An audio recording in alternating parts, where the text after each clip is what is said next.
later. Let's return to our main story this afternoon, that long-awaited report into MPs' expenses. We can talk now to The Guardian's assistant editor, Michael White, who's in our Westminster studio. I know that you, of all people, will have been going through this with a fine-tooth comb. Have we learned anything new today? Well, I'm not your best man for a fine-tooth comb. You're right, I am going through it. I was doing it while I was waiting to come on air. But it is detailed, and other people, younger people, people who are good with spreadsheets are doing it better than me. If you ask me what I've been looking for, I've been trying to find out whether more than half the MPs have been caught up in this. Sir Thomas Legge says it's sort of 52% have been asked to repay and 48% not, but it's not quite like it because some of them have had their appeals allowed and so on and so forth. But nonetheless, it's a bad day. It's a very bad day, and it's another bad day. And I'm sorry about that. I've spent a lot of time here, and I don't want the political class beaten senseless all the time every week, which has been happening to them. But a lot of it, they did bring it on themselves. Yes, I mean, you sort of got the sense, what, enough is enough? Well, this has got to be resolved. And I was at a hearing this morning where Sir Christopher Kelly, who runs the Standards Committee, the external one, the one set up by John Major when there was trouble in the 90s, the MPs there were saying, we begged you on our committee to sort this out years ago, and your committee, Kelly wasn't in charge of it then, didn't do anything about it, and now it's blown up in all our faces and it's a mess. And you know, you can't say how awful it is, but Kelly admitted it had all gone way beyond the sort of sceptical stage into a level of, he didn't use the word hysteria, but I will. And it's got to be sorted out this time, but it'll take a while. There's too many cooks in the broth. Too many cooks on this. There's dozens of committees. Kelly, Kennedy, another Kennedy, Legge, various committees you've never heard of, all got a finger in this pie. It'll take a while, even for them to reach agreement. I'm also interested in watching some of the MPs' response, and they've kind of been notable by their absence kind of on the airwaves today, but a lot of them saying, it's retrospective and all these sort of complaints. I mean, what do you make of those? Well, I mean, let's make an important distinction here, which often gets lost. I'm going to do something for my paper tonight, which involves taking a train outside London. I'll charge them the train fare. That's an expense. But years ago, I was a foreign correspondent, and every month they gave me an allowance.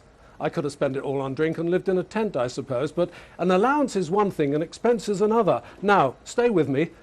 Years ago, MPs were more or less told by the authorities, not in a wink from the Prime Minister of the day, probably Margaret Thatcher, Tony Blair, John Major, all of them, to say, treat it like an allowance.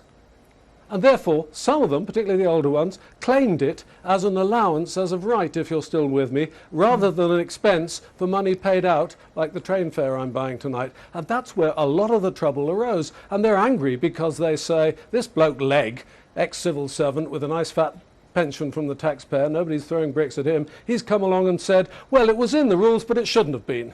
Or you abused the spirit of it. You claimed too much for gardening.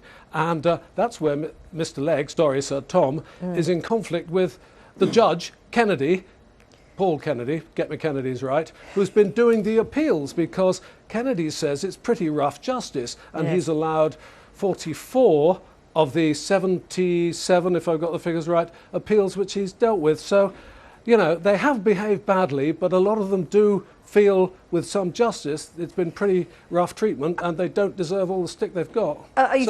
You've talked all about all these committees and all these various reports and all the rest of it. I mean, do you think, sort of by the election there will be actually a line drawn under this? We will see changes? Well, there's another Kennedy. This is Ian Kennedy. He's the man who did the inquiry into the use of baby organs. He's an ethical medical scientist of some distinction. Nothing to do with politics. He's been brought in from the outside as Mr. Clean. People think he's a good bloke. I think he has confidence of MPs as well, which Legge doesn't. They're cross with him.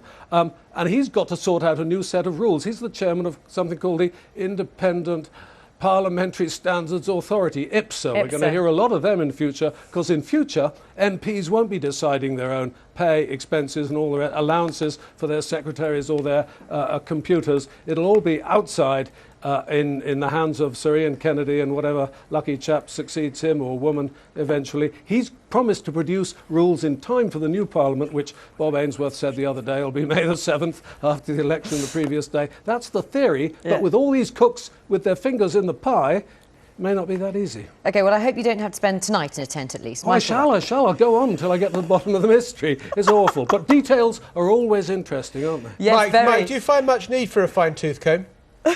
Yeah, it's complicated, John. It really is. And this distinction I made between expenses and allowances, yeah, that's important, because some of these blokes are cross because they told us we could do it. Nobody wants to give MPs extra pay. Mrs. Thatcher didn't. She was the one who said, you don't have to charge rent anymore. You can get yourself a little mortgage. Okay. Then, of course, we had a house price explosion, and it looks like profiteering. Can I stop now? Yeah, do. Yes, all right. Bye-bye. Bye, nice to talk to you. Carry on with your reading. He didn't get your joke, did he? He didn't. Or if he did get the joke, he chose to ignore it. Went over his head. Right. 10 to 3, the headlines. MPs are ordered to repay more than £1 million for expenses. A long-awaited review says the system is deeply flawed. The sons of a man who died after being given an overdose by a foreign doctor say they want Daniel Ubani to face trial under UK law. Stuart and Rory Gray are also calling for national safeguards to be put in place to prevent similar failings in the future. And 2 Thomas Cook employees have gone on trial in Corfu. They're accused of the manslaughter of 2 British children who died of carbon monoxide poisoning in their hotel. Now, some people might say, thank goodness it's the sport, and here's Stephen to save us. Hello. Louise, thank you very much. Fabio Capello